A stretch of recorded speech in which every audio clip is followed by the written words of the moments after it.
Rieccoci a Primus Inter Pares, consueto appuntamento settimanale del mercoledì del gruppo TV7. Stiamo andando in onda anche su Facebook e quindi potete seguire questa puntata anche nei social con l'assessore alla sanità della Regione Veneto Luca Colletto. Abbiamo parlato di tante cose. Secondo lei la gente è contenta della sanità veneta? Ma io mi auguro di sì.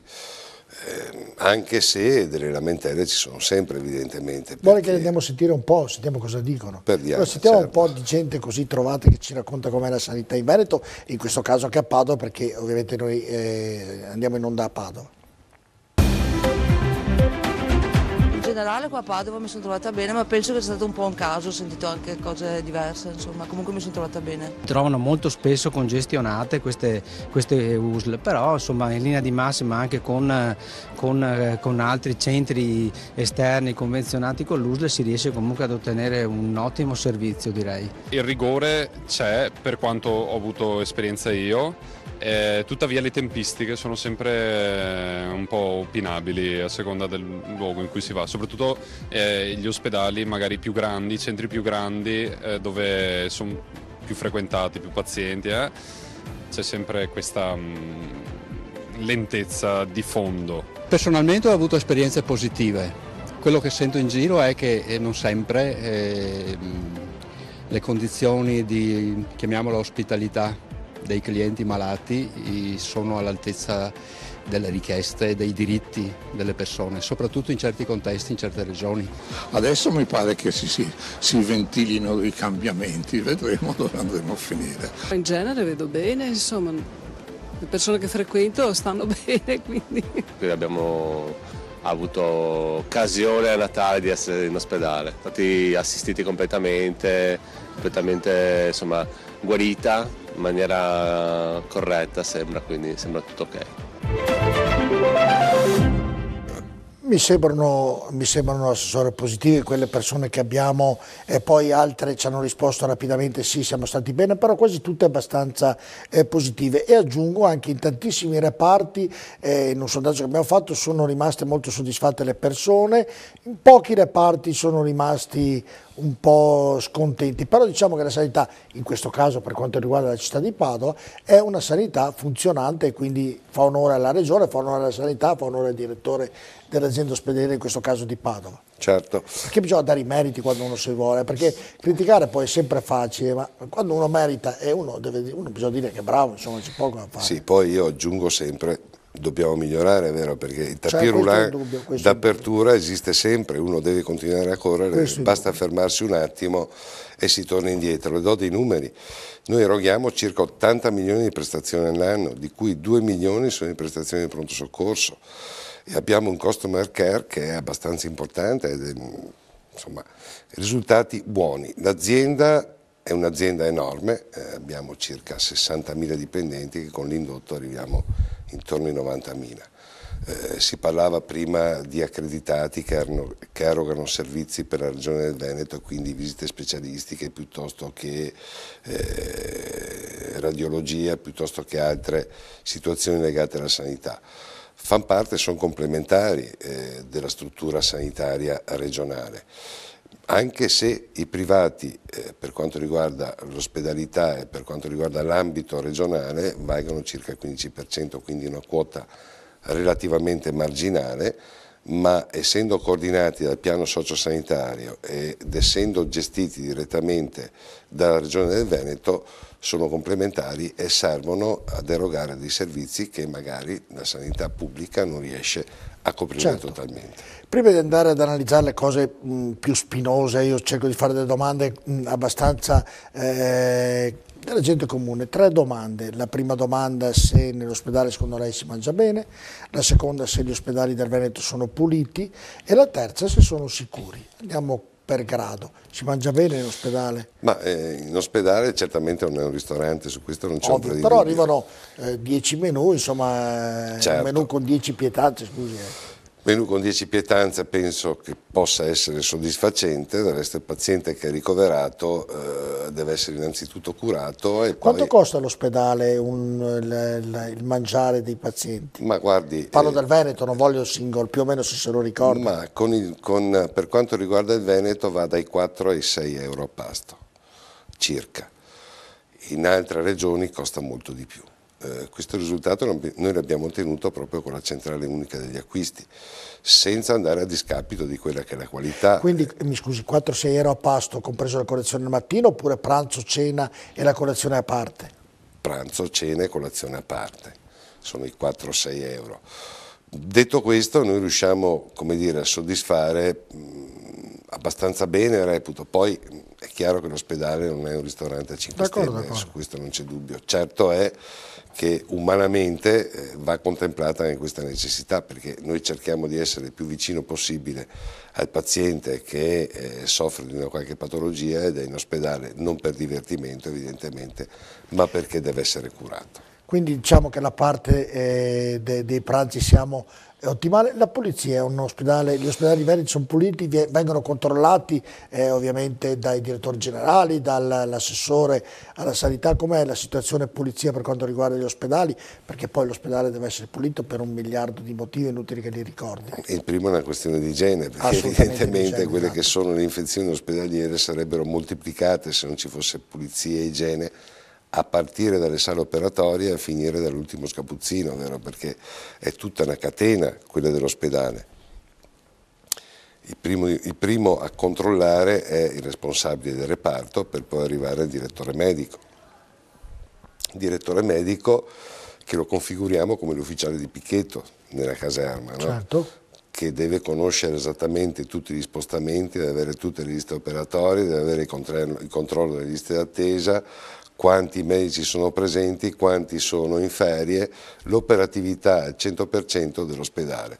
Quando lei accennava il sabato e la domenica, non è che il sabato e la domenica gli ospedali siano sguarniti, anzi. No, arrivano pochi malati. Arrivano pochi malati, non sì, che sono sguarniti, arrivano pochi malati. I nostri operatori sono ben presenti, certo, medici vero. in testa. No, quindi... Dicevo che gli ammalati al sabato e domenica non sono più ammalati, chissà perché. Ma vabbè, insomma, meglio così. Ma non è la cosa, sì, vuol certo, dire che stanno bene, vuol dire che stanno bene. Certo è che l'operatività e le risposte da parte dei nostri sanitari ci sono anche il sabato e la domenica, come sono a Natale, a Capodanno, a Pasqua, a Santo Stefano, per 365 giorni all'anno. Quindi un'azienda importante, un'azienda che fattura 9 miliardi all'anno, un'azienda e un ambito, quello sanitario, va detto anche questo, che a livello nazionale è l'unico ambito che è sotto controllo come spesa.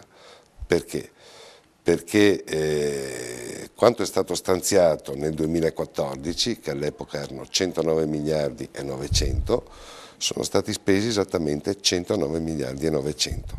Quindi sostanzialmente, anche se il governo considera l'ambito sanitario e il Fondo Sanitario Nazionale il bancomat, è l'unico ambito dove la spesa è perfettamente sotto controllo. Pari al preventivato. Stanziato e speso sono certo, la stessa cifra. Dal bilancio diciamo preventivo a quello consuntivo. Senta, ma invece sono puliti, terminiamo con ordine, abbiamo detto mangiare bene, la pulizia negli ospedali ha detto c'è, ecco la sicurezza non è da sottovalutare perché ci sono anche lì i sciacalli che entrano e approfittano dei malati e io li ho visti e le garantisco che è una cosa vera. Ecco, c'è un controllo per quanto riguarda degli orari che vengono chiusi tutte le porte, ci sono dei controlli per quanto riguarda la sicurezza della gente che purtroppo è in ospedale? Ci sono sicuramente dei controlli, abbiamo delle guardie giurate oltre che il posto di polizia in entrata, evidentemente il posto di polizia serve per gli incidenti, serve per altri ambiti legati appunto alla giustizia, però c'è la presenza della Polizia di Stato, ma ci sono anche guardie giurate all'accesso all'entrata dell'ospedale. Ci sono degli orari di visita che sono assolutamente rispettati, le porte dopo una certa ora vengono chiuse, quindi il paziente è tutelato. Poi sa, in azienda ospedaliera di Padova ci sono 1700 posti letto, che non è detto che ci siano 1700 pazienti, però insomma è un ambito talmente però diciamo grosso, che c'è la base però la base di controllo e di sicurezza sicuramente c'è la caposale, i responsabili del reparto che vigilano notte e giorno, oltre che il filtro che sta a monte, cioè quello delle guardie giurate che vigilano sugli accessi. Senta, i medici, i chirurghi, le infermiere, le persone che ci lavorano dentro, che sono a contatto con le persone ammalate, qualcuna più di qualcuno bisognerebbe fare un monumento a queste persone. La domanda la faccio così, perché delle volte credo nel mondo viene più gratificato un calciatore, io sono un appassionato di sport, dico un calciatore in questo caso, ma un qualsiasi altro atleta, e i chirurghi che salvano la vita e gli infermieri che seguono gli ammalati in maniera paziente e davvero vicina, al di là che le eccezioni magari ci sono anche in questo lavoro, meritano sicuramente qualcosa di più, e per me non sono gratificati per quanto dovrebbero e per quanto meriterebbero. È una mia valutazione sbagliata o lei da assessore che vede e ci lavora la condivide? Ma io sicuramente la condivido e ringrazio sin da ora tutto lo staff sanitario della Regione del Veneto, che ci ha permesso di essere regione benchmark, che ci ha permesso di superare la griglia LEA al Ministero dell'Economia e Finanze e Sanità, che ci ha permesso di erogare buona sanità a livello regionale, e questo, come dicevo poc'anzi, è riconosciuto anche per la mobilità attiva che abbiamo da altre regioni verso il Veneto. Sicuramente meriterebbero di più, certo, noi sentiamo, leggiamo sui giornali che magari... No, mi dà fastidio, salvano la vita a uno come fosse una cosa normale. No, ma... ci vorrebbe un po' anche di... non so, ma parlo a livello mondiale, no, dico a livello mondiale, delle volte dei bravi chirurghi, delle persone che salvano la vita ad altre, che è una cosa immensa la vita, non vengono gratificati come dovrebbero e viene passato tutto in secondo piano. Magari uno che nella vita fa molto meno, però è bravo a giocare a calcio, andare in moto, andare in macchina, viene gratificato in una maniera, io non dico che quello non debba prendere, ma ci sono delle persone che salvano la vita, meriterebbero almeno un plauso sicuramente di più di quello che ricevono, lo meriterebbero. Guardi, sicuramente sì. Io farei la giornata nazionale dei medici e degli infermieri, immaginai con una gran festa, ma proprio riconosciuta a livello di quelle che già ci sono per altre festività. Sono d'accordo con lei, questa è una buona idea, ne parlerò col Presidente Zaia. Ecco, credo sia una bella cosa da fare. È una bella cosa, e lei lanciava, come dire, dei confronti con il calciatore piuttosto che con il campione. Gente di successo, un attore, un cantante, in generale, dico qualsiasi altra persona che ha un successo e che in proporzione al successo prende molto di più. Il medico, il chirurgo, l'infermiere dovrebbe prendere molto di più di quello che... Sono d'accordo con lei, anche perché questi non hanno sabato e domenica, come accennavo prima, lavorano sempre giorno e notte, spesso e volentieri affrontano interventi chirurgici che durano anche 10, 12, 13 ore e salvano delle vite, fanno di trapianti, di fegato, di cuore. Il centro di Padova è assolutamente un'eccellenza, non dico a livello regionale, ma a livello sicuramente nazionale e anche mondiale per certi tipi di interventi. Però, assessore, dato che c'è l'idea che magari nasce qui, così la ricorderemo che è nata qui, la festa del medico, del chirurgo, dell'infermiere, una volta all'anno, giusto per ricordarli, non sarebbe mica una brutta cosa. No, è una bella idea, e sicuramente i nostri medici, i nostri infermieri, la nostra struttura sanitaria in generale lo merita sicuramente. Vabbè, lo merita come lo meritate sicuramente tutti voi. Allora, adesso andiamo a parlare invece di cose più, abbiamo parlato più delle cose semplici. Allora, cominciamo. Siamo andati a chiedere, assessore, alla gente anche se conoscono l'azienda Zero. Tutti ci hanno risposto no, non le mando in onda, ma le dico tutti, una decina di persone hanno risposto no, ma è una risposta secca. Ho fatto mente locale di quello che ha detto il direttore generale Mantoan nella riunione del convegno che è stato fatto la settimana scorsa. E ha detto è meglio che non lo sappiano, perché vuol dire che non si sono accorti che l'azienda ospedaliera sta facendo dei cambiamenti e vuol dire che le cose funzionano bene. E tutto sommato il ragionamento funziona alla grande. Però nell'andare a leggere, io qui mi sono documentato, ci sono praticamente da 21 USL che c'erano nel Veneto, sono state ridotte a 9, ne sono state tolte 12, mica poche insomma come concetto. Ecco, il risultato, assessore, è rimasto uguale a prima, è migliorato oppure è stato commesso qualche errore nel togliere tutte queste USL? Ma guardi, condivido quello che ha detto il dottor Mantoan, il direttore generale della sanità. Bene che i cittadini non si siano accorti che è stata costruita l'azienda Zero, perché l'azienda Zero non è un'azienda sanitaria che eroga servizi ai cittadini, ma eroga servizi direttamente alle ULSS. Mi spiego. Abbiamo accentrato quello che è il servizio legale delle varie ULSS. Era inutile avere un ufficio legale per ogni USL e poi magari andare a dare all'esterno quello che è il servizio per quanto riguarda le cause ad un avvocato privato. Meglio concentrarli in azienda zero e riuscire a sostenere anche cause importanti quando si hanno dei pool di avvocati che lavorano.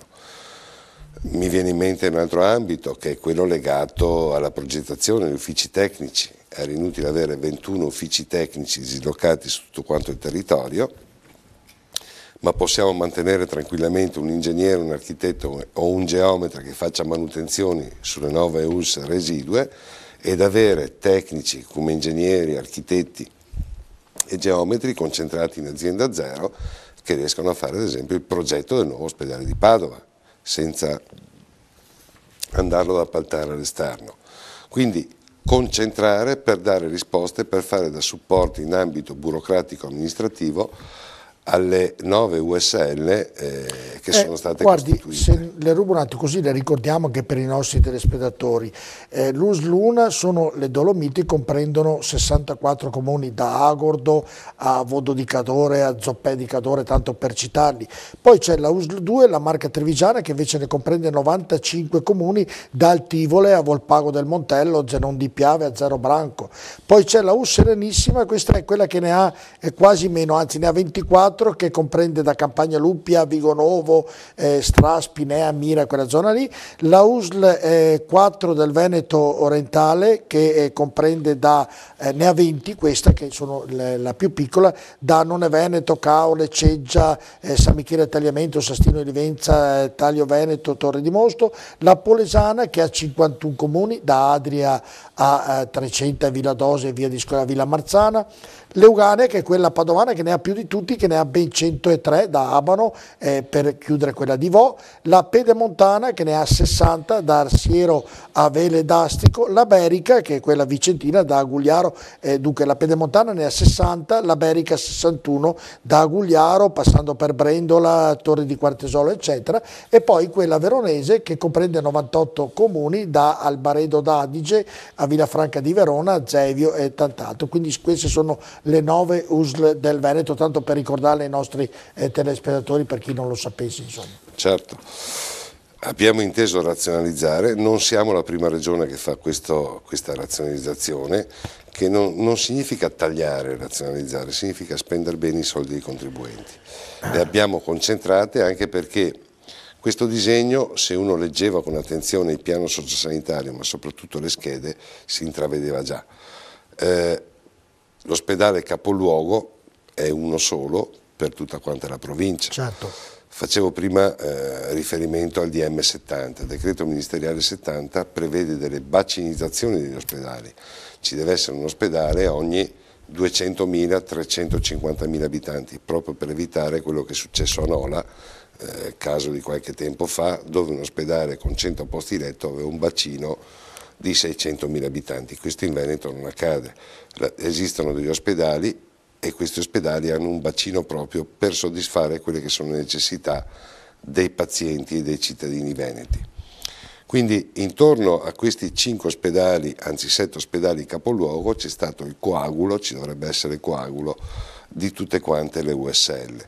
Ne abbiamo fatto 9 perché c'era la necessità della Pedemontana, piuttosto che della Costa Veneta. Ricordo che la Costa Veneta d'estate ha 23 milioni di turisti, quindi 13 milioni di turisti sono nell'ambito del lago di Garda, quindi entità importanti, e avere la sicurezza sanitaria, avere degli ospedali che danno le risposte incentiva anche quella che è l'attrazione turistica, che è una delle industrie più importanti del Veneto.